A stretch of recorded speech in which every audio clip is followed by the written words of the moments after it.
إن الحمد لله نحمده ونستعينه ونستغفره ونعوذ بالله من شرور أنفسنا وسيئات أعمالنا.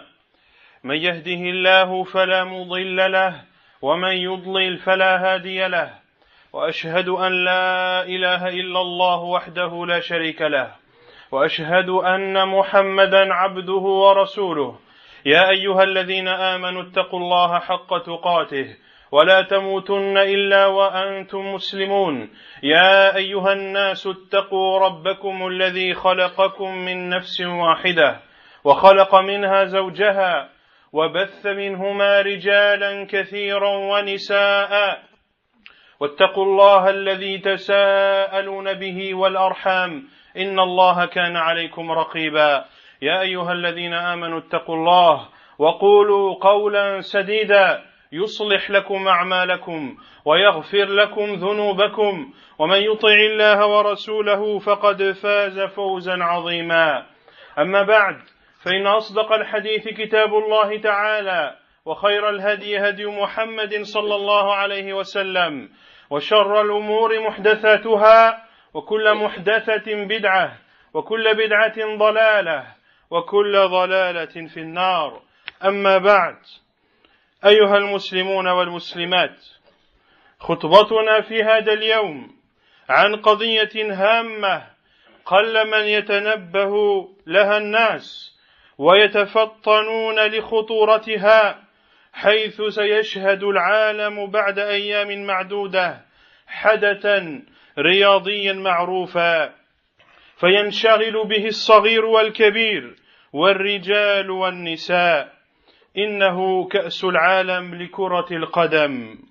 اعلموا أيها المسلمون أن الإسلام يقر ويحض على الرياضة الهادفة النظيفة التي تتخذ وسيلة لا غاية، وتلتمس طريقا إلى إيجاد الإنسان الفاضل المميز المتميز بجسمه القوي وخلقه النقي وعقله الذكي. فمن حقنا أن نتمتع بالرياضة إذا كانت وسيلة لا غاية واستمتاعا لا تعصبا، وإذا كانت خالية من محرمات أو تؤدي إلى محرم. ففي صحيح مسلم أن النبي صلى الله عليه وسلم قال: المؤمن القوي خير وأحب إلى الله من المؤمن الضعيف، وفي كل خير. ومن وسائل اكتساب القوة ممارسة بعض الأنشطة الرياضية التي تنمي الجسم وتقويه، كالرماية والسباحة والمصارعة والعدو ونحو ذلك. فقد كان النبي صلى الله عليه وسلم يمر على أصحابه في حلقات الرمي فيشجعهم ويقول عليه الصلاة والسلام: ارموا وأنا معكم، كما في البخاري. وقال صلى الله عليه وسلم: عليكم بالرمي فإنه من خير لعبكم. حديث صححه الألباني رحمه الله في صحيح الجامع. وقد كان الصحابة رضي الله عنهم يتسابقون على الأقدام، والنبي صلى الله عليه وسلم يقرهم عليه، بل إن النبي صلى الله عليه وسلم صارع رجلا معروفا بقوته يسمى ركانه، فصرعه النبي صلى الله عليه وسلم 3 مرات، كل مرة على 100 من الغنم. فلما كان في الثالثة قال: يا محمد، ما وضع ظهري إلى الأرض أحد قبلك، وما كان أحد أبغض إلي منك، وأنا أشهد أن لا إله إلا الله وأنك رسول الله. فقام عنه النبي صلى الله عليه وسلم ورد عليه غنمه. فهذه أيها المسلمون أنواع من الرياضة كانت معروفة عندهم، وهي في الوقت نفسه تهيئ نفوسهم للإقبال على العبادات الواجبة الأخرى. Sachez, chers musulmans et musulmanes, que le sujet de notre discours aujourd'hui porte sur un sujet important, un sujet dans lequel peu de gens réfléchissent et peu de gens arrivent à cerner la gravité de ce sujet. Dans quelques jours, le monde entier va assister à une rencontre sportive connue, une rencontre sportive qui va occuper les petits comme les grands, les hommes comme les femmes. Vous l'avez deviné, c'est la Coupe du monde de football. L'islam est une religion qui encourage et qui accepte le sport lorsque celui-ci est utilisé dans des buts sains, lorsqu'il est utilisé comme un moyen et non comme un but, lorsqu'il est utilisé comme un moyen qui permet aux musulmans d'avoir une condition physique acceptable et d'avoir un comportement sain et d'avoir une intelligence. Il est donc demandé aux musulmans de faire du sport à condition que cela soit un moyen et non un but, que ceci soit un loisir et non une chose dans laquelle l'on s'accroche, et à condition bien sûr que ce sport ne comporte pas d'interdit en lui-même ou qu'il n'amène pas à un interdit. Et le prophète sallallahu alayhi wa sallam, comme le rapporte l'imam Muslim dans son Sahih, le prophète sallallahu alayhi wa sallam a dit: le croyant fort est meilleur et plus aimé chez Allah que le croyant faible, mais dans tous il y a un bien.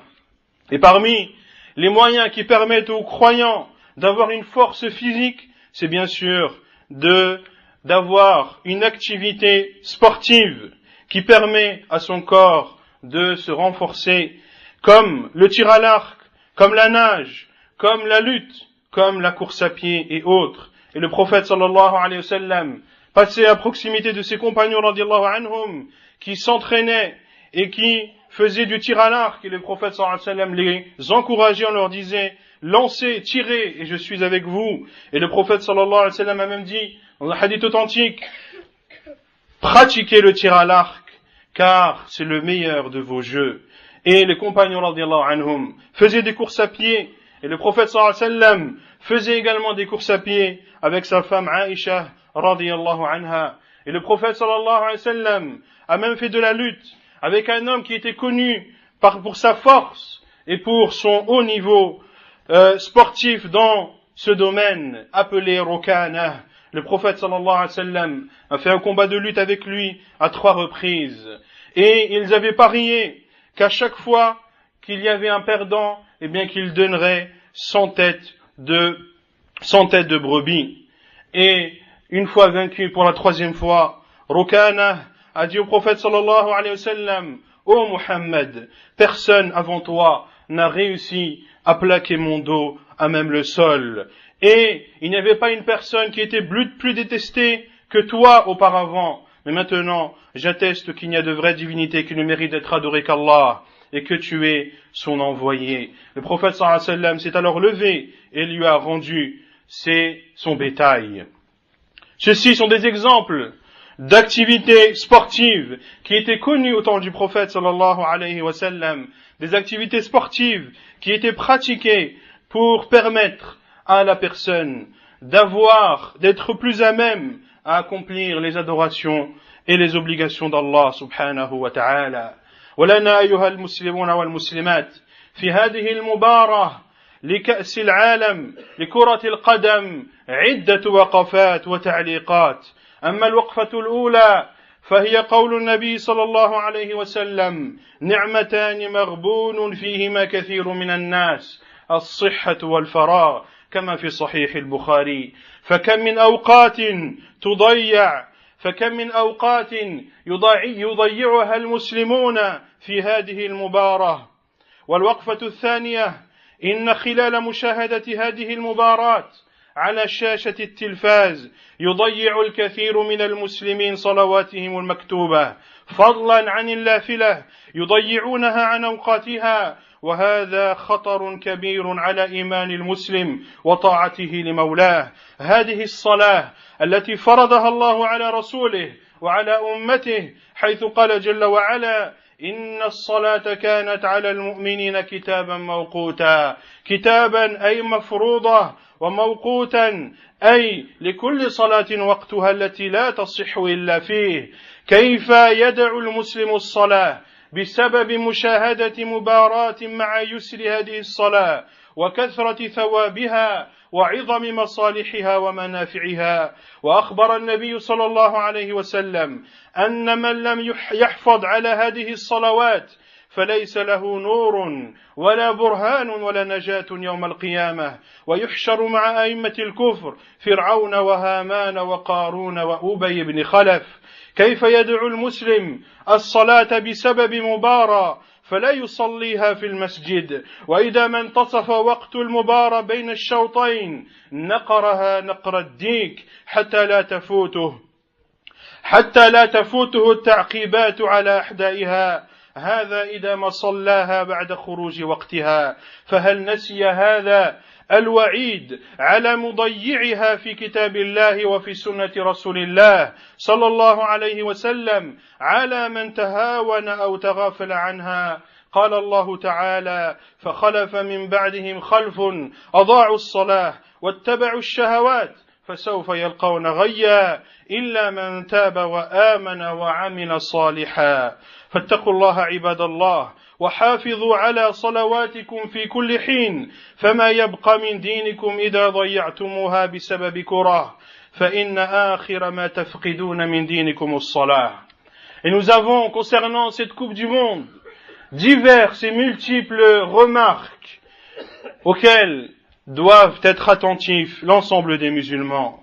Quant à la première remarque, c'est bien sûr la parole du prophète sallallahu alayhi wa sallam, de bienfaits dont la valeur est peu connue chez beaucoup de gens, la bonne santé et le temps libre. Hadith authentique rapporté par Al-Bukhari.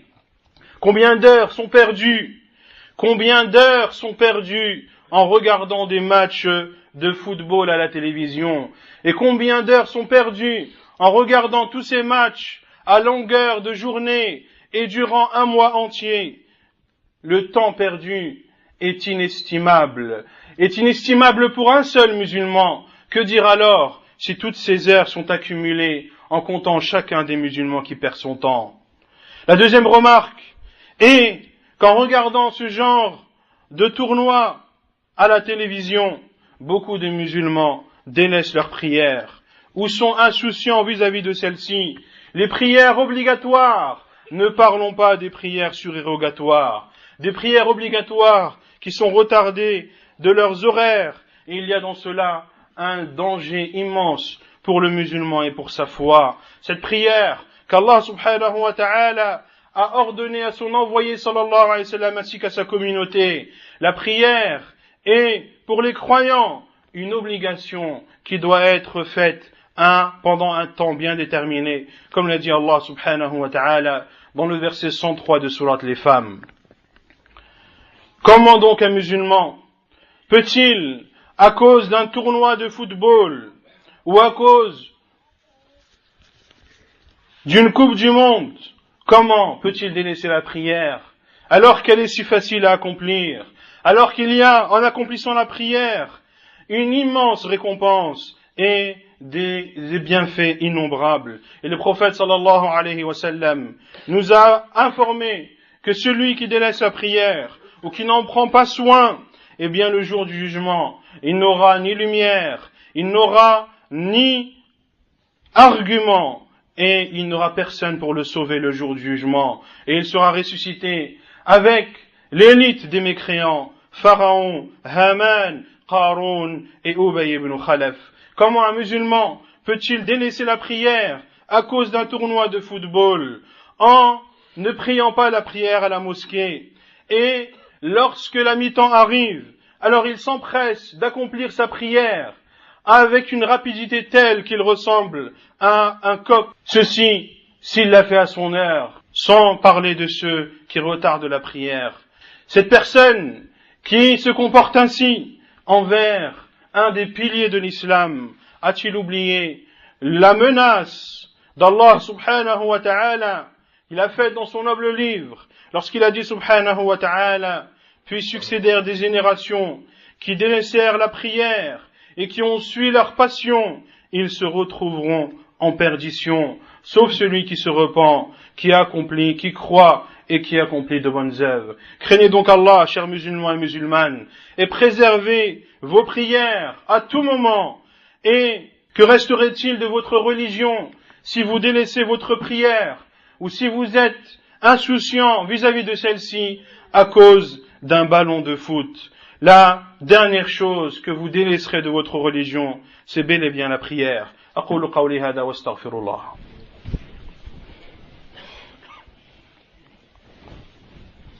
الحمد لله رب العالمين والصلاة والسلام على أشرف الأنبياء وإمام المرسلين نبينا محمد وعلى آله وصحبه أجمعين. أما بعد، وإن الوقفة الثالثة مع هذه المباراة أيها المسلمون الخلاف والشقاق والشحناء بين المشاهدين المشجعين، فهذا ينتصر لهذا الفريق وذاك ينتصر لذاك الفريق، فيحدث بينهم الفرقة والنزاع فيجافي بعضهم بعضا. وقد جاء في صحيح البخاري عن جابر بن عبد الله رضي الله عنهما قال: كنا في جيش فكسع رجل من المهاجرين رجلا من الأنصار. كسع أي ضرب الدبر أو أي ضرب الدبر بالرجل أو باليد. فكعس رجل من المهاجرين رجلا من الأنصار، فقال الأنصاري: يا للأنصار،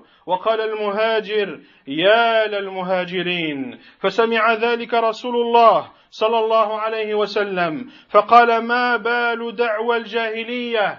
وفي رواية: أبي دعوى الجاهلية وأنا بين أظهركم. قالوا: يا رسول الله، كعس رجل من المهاجرين رجلا من الأنصار. فقال صلى الله عليه وسلم: دعوها فإنها منتنة، أي خبيثة وبئس القول. والوقفة الرابعة ضياع حقوق الوالدين بالبر والزوجة والأبناء بأداء واجب الأمانة خلال مشاهدة المباريات، بأن يكون حال المشاهد متعلقا بالمباراة فلا يطيع والديه إذا طلباه أمر ما، ويضيع حقوق زوجه وأبنائه. والنبي صلى الله عليه وسلم يقول: كلكم راع وكلكم مسؤول عن رعيته. وعقوق الوالدين أيها المسلمون والمسلمات من أكبر الكبائر بعد الإشراك بالله، وكيف لا يكون كذلك وقد قرن الله برهما بالتوحيد. قال الله تعالى: وقضى ربك ألا تعبدوا إلا إياه وبالوالدين إحسانا. وقال تعالى: قل تعالى واتل ما حرم ربكم عليكم ألا تشركوا به شيئا وبالوالدين إحسانا. وها نحن نسمع بين الحين والآخر وللأسف الشديد من أبناء المسلمين من يزجر أمه وأباه لمجرد أن طلب منه أمرا أثناء مشاهدة ومتابعة المباراة، وقد ينهرهما أو يسبهما، وهذه جريمة كبرى. أما الأبناء والزوجة لمجرد بداية سفارة الانطلاق فينذر كل من حوله بعدم الحراك والكلام، والويل كل الويل لمن يعبر أمام الشاشة أو يشوش، والويل لمن يطلب حاجة أو غير ذلك. La troisième remarque concernant cette Coupe du Monde, c'est bien sûr les divergences et la zizanie qu'il y a entre les différents supporters, téléspectateurs. Celui-ci encourage telle équipe et l'autre encourage telle équipe, et ceci crée de la division entre eux et de la discorde. Dans le prophète sallallahu alayhi wa sallam, comme le rapporte Jabir ibn Abdillah, le hadith est authentique rapporté par Al-Bukhari et Muslim. Jabir ibn Abdillah radiyallahu anhu dit: nous étions dans une armée et un homme parmi les muhajirin a frappé un homme parmi l'Ansar, et l'homme parmi l'Ansar a dit: oh Al-Ansar, il appelait les gens de sa tribu à venir l'aider. Et Al-Muhajir a dit: oh Al-Muhajirun, il appelait sa tribu à venir l'aider. Le prophète sallallahu alayhi wa sallam a entendu ceci et a dit: est-ce un appel de la période anté-islamique alors que je suis parmi vous? Ils ont dit: oh envoyé d'Allah, mais cet homme parmi les Muhajirin a frappé cet homme parmi l'Ansar. Le prophète sallallahu alayhi wa sallam a dit: délaissez-la car elle est mauvaise. C'est-à-dire délaissez le fait de vous attacher à vos tribus, car l'islam est venu abolir ceci. Avant l'apparition de l'islam, les gens se secouraient les uns les autres et donnaient victoire les uns les autres de par leur appartenance à leur tribu. L'islam est venu abolir ceci,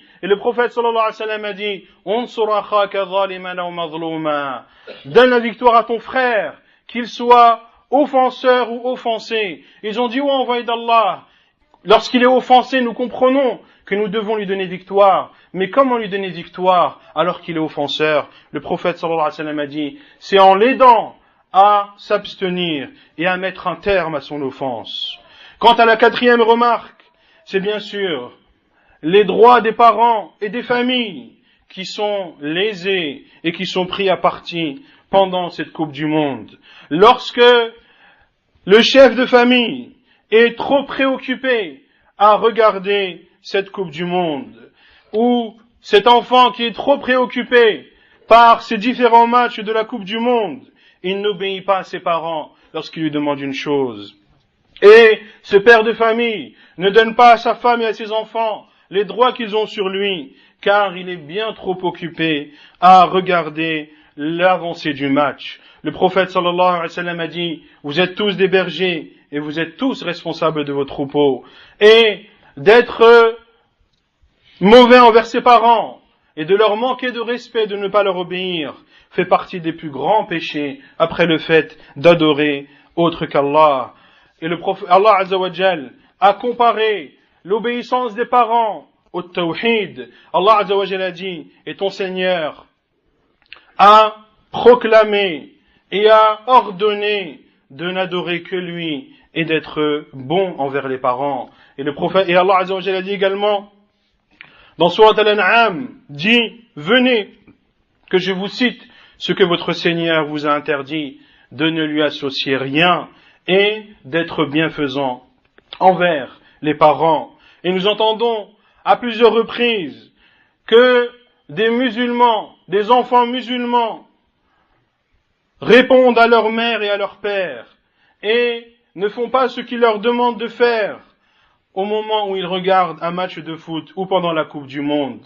Et il peut même être agressif et voire même les insulter car ils l'ont dérangé dans ce moment si important, et ceci est un crime immense. Quant aux enfants et à la femme, les pauvres, lorsque le sifflet du début du match commence, ce sont les menaces qui fusent autour d'eux, interdiction de bouger, interdiction de parler, et malheur, tout le malheur, à celui qui oserait passer entre lui et l'écran, ou de chuchoter, et malheur à celui qui oserait demander quelque chose à cette personne.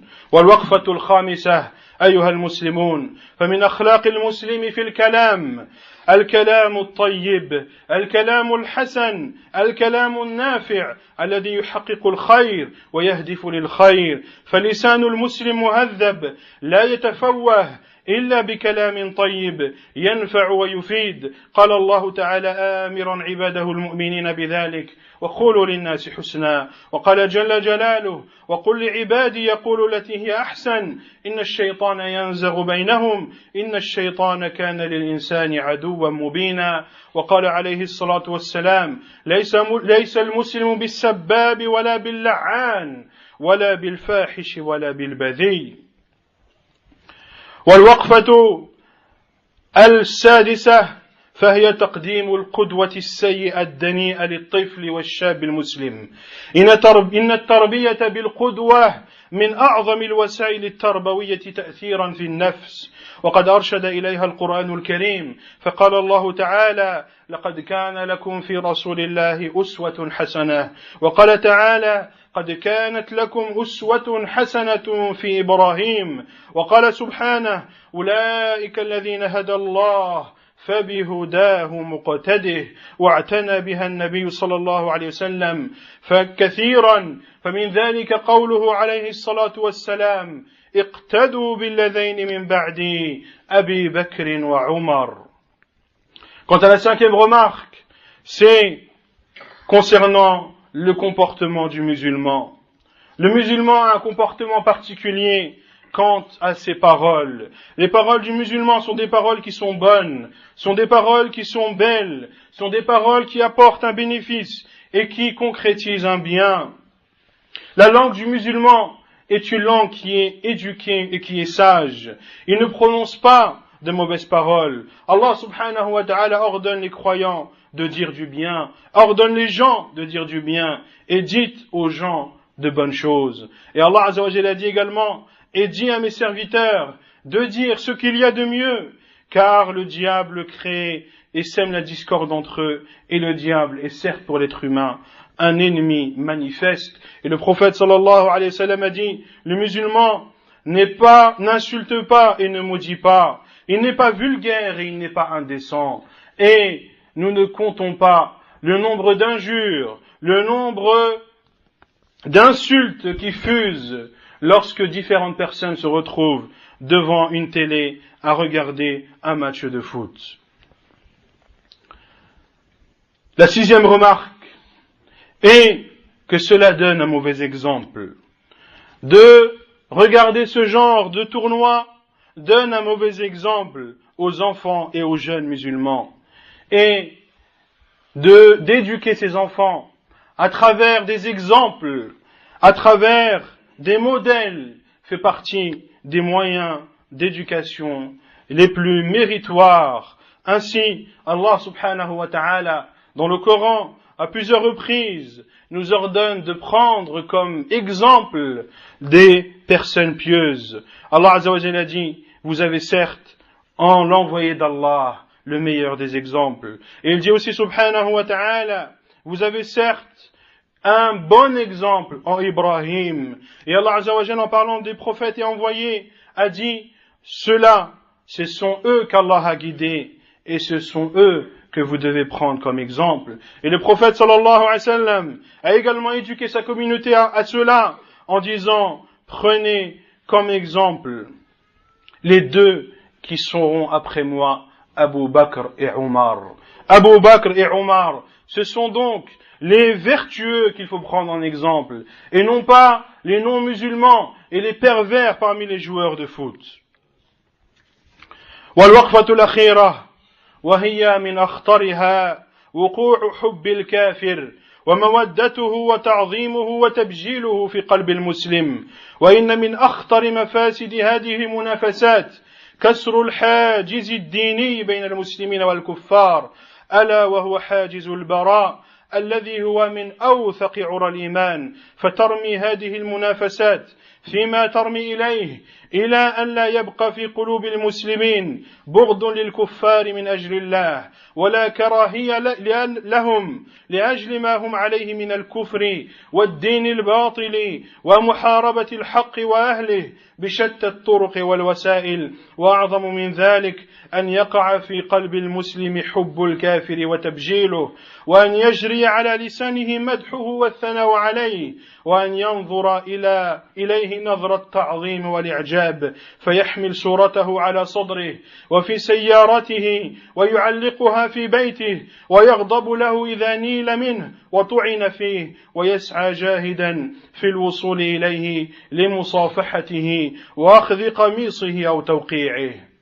Et la dernière remarque, qui est l'une des plus dangereuses, c'est le fait que de regarder ce genre de tournoi, en l'occurrence la Coupe du Monde de football, ceci va créer dans le cœur du musulman l'amour du non-musulman et le fait de l'estimer et de lui donner une grande importance. Et ceci fait partie des choses les plus dangereuses, car cela casse la limite et la séparation religieuse qu'il y a et qu'il doit avoir entre les musulmans et les non-musulmans, à savoir de se désavouer de la mécréance et des non-musulmans, de se désavouer d'eux, de détester la religion qu'ils ont, car ce sont des personnes qui mécroient en Allah, qui combattent la vérité et les gens de la vérité en utilisant pour cela tous les moyens qu'ils ont en leur possession. Et pire encore, lorsque rentre dans le cœur du musulman l'amour du non-musulman et son immensité, et le fait de l'immensifier, et de faire ses éloges à longueur de journée et de le regarder avec un œil d'émerveillement et d'étonnement, et en plaçant les photos de ses fans parmi les footballeurs, en les collant sur son t-shirt ou sur sa voiture ou en les plaquant sur les murs de sa maison, et prends garde à ne pas critiquer sa vedette, car cela l'énerverait si tu parlais en mal sur lui. Et plus encore, ils font leurs efforts pour essayer, si un jour le permet, de pouvoir enfin serrer la main de cette star du football, ou bien d'avoir en sa possession l'un des maillots qu'il a portés, ou sinon d'avoir le privilège de bénéficier d'un de ses autographes. Ouvrez donc les yeux, chers musulmans et musulmanes, et ne soyez pas dupés par ce qui a été mis en place pour détourner les gens, détourner leur attention, et concernant les musulmans, les détourner de leur religion, et de les faire attacher à des personnes qui ne le méritent aucunement. Attache-toi au livre d'Allah, à la sunna du prophète sallallahu alayhi wa sallam, et prends comme exemple le prophète sallallahu alayhi wa sallam et ses compagnons. Et ce qui chagrine à notre époque, c'est que beaucoup de jeunes connaissent les biographies de beaucoup de joueurs de foot, mais lorsque on les questionne sur des compagnons du prophète sallallahu alayhi wa sallam qui ont combattu dans le sentier d'Allah subhanahu wa ta'ala pour que cette religion nous parvienne intacte et protégée par Allah subhanahu wa ta'ala, il n'en connaît même pas le nom. Et s'il y a une chose dont il faut faire attention, c'est qu'également ceci crée la zizanie entre les musulmans. Ceci crée la zizanie entre les musulmans, et ce qu'il y a eu lieu entre l'Égypte et l'Algérie en est l'exemple le plus parlant. Jusqu'à nos jours, il y a une crise et des tensions entre les Algériens et les Égyptiens. Tout ceci, vous le savez, à cause d'un misérable match de foot. Nas'alullah azza wa jal an yufaqqihana fi dinina wa an yu'allimana ma jahilna. Allahumma anfa'na bima 'allamtana. Allahumma anfa'na bima 'allamtana. Allahumma ij'alna min alladhina yaqduna awqatahum fi ta'ati Allah. اللهم اجعلنا من الذين يقضون أوقاتهم في طاعتك وفي تعليم دينك وتبليغ سنة نبيك صلى الله عليه وسلم وصلى الله وسلم وبارك على نبينا محمد وعلى آله وصحبه أجمعين وآخر دعوانا أن الحمد لله رب العالمين.